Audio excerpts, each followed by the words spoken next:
A antiga mureta subiu com a rapidez com que sobem os tijolos de uma sepultura. As setas dos portões cresceram, apontadas para o céu, e só não se perderam no espaço porque a laje do primeiro andar do sobrado as conteve, com determinação. Uma guarita se instalou na calçada entre as árvores moribundas e a entrada dos automóveis, vigiando o cimentado que antes da reforma era um jardim ingênuo de copos de leite e rosas vermelhas. As janelas de cima dão contra a vontade para a rua. A rua, envergando grades de puro aço, com vãos que mal permitiriam a passagem de um gato esguio. A casa antigamente singela só não se transformou num bunker total de segurança máxima, porque permanecia vulnerável à queda dos aviões. Do jeito que as coisas iam, aos bombardeios aéreos, de que mais cedo ou mais tarde o crime lançará a mão. O patrimônio da família, o medo, estava provisoriamente a salvo. Medo de ladrões, dos sequestradores, dos estupradores. Medo dos ventos, medo das enchentes, dos miseráveis, dos poderosos. Dos fiscais, medo do terror, dos traficantes, dos negros, dos nordestinos. Medo dos maloqueiros, da favela. Dos cobradores, dos pregadores, fanáticos, dos motoboys que fumam maconha. Dos ônibus lotados que despencam pela rua. Medo da liberdade. Medo da morte. Medo da vida. Medo do outro. Apesar de já inexpugnável, a fortaleza carecia de ainda mais. Era preciso assegurar-se da confiabilidade dos guariteiros. Assim, a família instituiu o uso doméstico do crachá. Todos os novos residentes, pai, mãe, avó, tio-avô, filho, 2 filhas, nora e genro, deveriam portá-lo no peito. Cabendo ao guariteiro liberar a entrada somente aos que cumprissem a norma. De início, as mulheres da casa questionaram a real eficácia do método e protestaram contra o anúncio de que haveria também crachás para os visitantes, o que condenaria ao fim o gosto da filha mais nova, de 15 anos, vista em casa como perigosamente distraída em receber amigas da escola. Mas tiveram de covar-se à evidência. Só assim se poderia verificar se eram mesmo cumpridores os responsáveis, os guariteiros. Sem crachá, ninguém entra, nem o dono, por mais inconfundível que seja aos olhos dos seus servidores.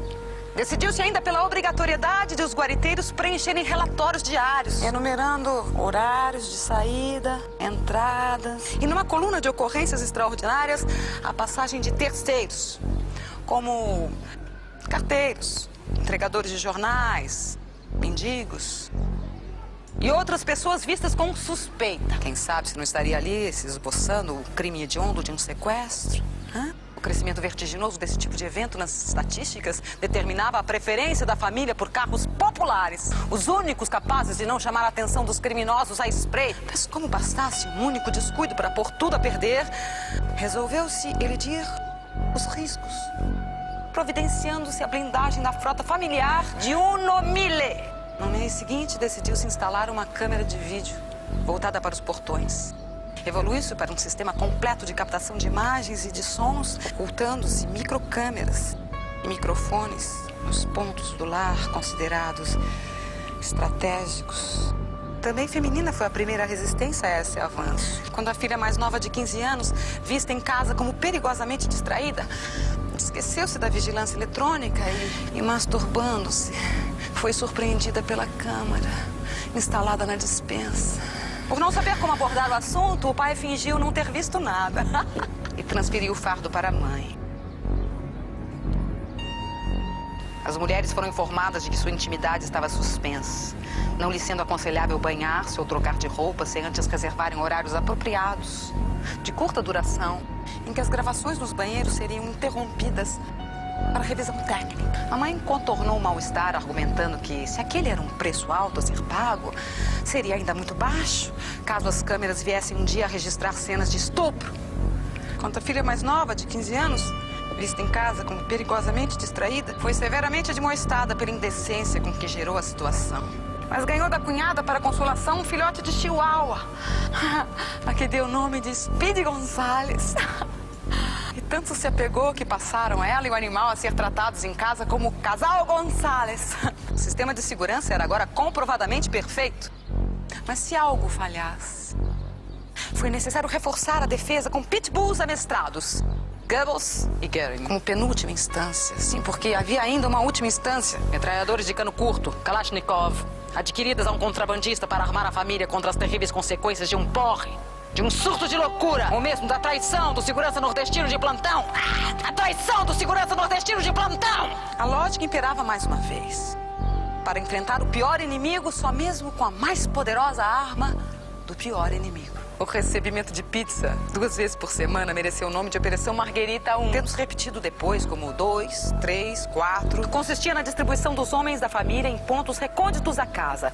À espreita, com suas Kalashnikov em punho, prontas para disparar. Escondendo-se o pai atrás da janela do sótão com uma granada na mão, de onde poderia observar o entorno, a rua.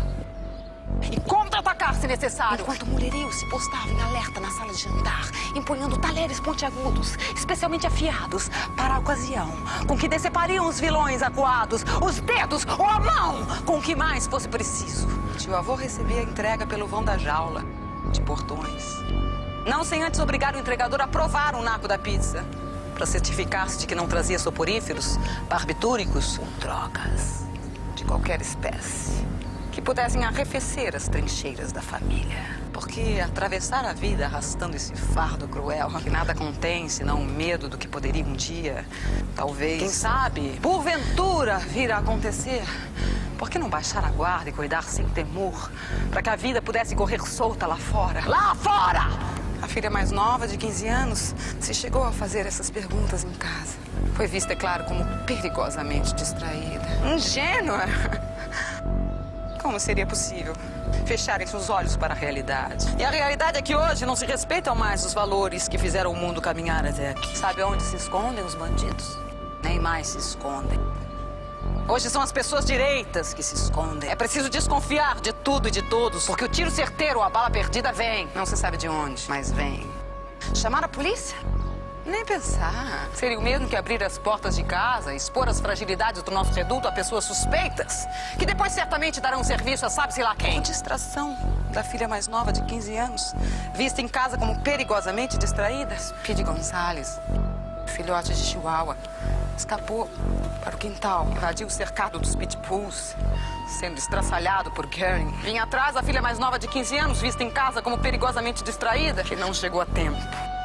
Em estado de choque, seus olhos puderam apenas acompanhar os minutos finais do minúsculo Speedy Gonzales, devorado pelo mastodonte que lutava por não dividir o petisco com o enfurecido Gallows. A família cachapou-se de tal forma com o estado da filha que decretou por 3 dias o toque de recolher, durante o qual se deveriam extrair lições da tragédia doméstica, estampada nos olhos esbugalhados e no silêncio estarrecido da bela menina recolhida à cama. O que seria dele se a tragédia viesse de fora, pelas mãos criminosas de estranhos?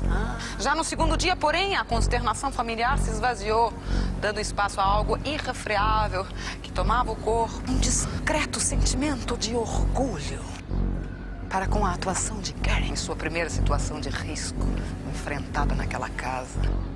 Diante do cãozinho invasor, não negou fogo, mostrou a que veio. No 3º alvorecer, a filha mais nova, de 15 anos, vista em casa como perigosamente distraída, trajando um baby doll cor-de-rosa, transparente, sobre o corpo nu, calçando pantufas, desceu plácida para o quintal, rumo ao cercado dos cães. Esganiçando, Goebbels e Goering lançaram-se em sobressalto contra a grade. Uma Kalashnikov ergueu-se serena e calculadamente nas mãos da menina, que metralhou os cães. Com a mão esquerda brandindo a arma para o alto, o braço direito e os quadris da menina iniciaram um meneio lento, sensual, evoluindo para a fúria lasciva de uma dança inebriante, orgástica, em torno dos cães mortos. Os olhos azuis extasiados descobriram a câmera, posta no alto. Num golpe arrebatado, a filha mais nova, rasgou a seda cor-de-rosa frontal que a cobria. E orgulhosa e provocadora ofereceu os peitos ensoberbados para o equipamento, após o que o metralhou. Até aquele momento, toda a cena poderia ter sido assistida pelo circuito interno de TV. Mas por quem? Se já não havia sobreviventes.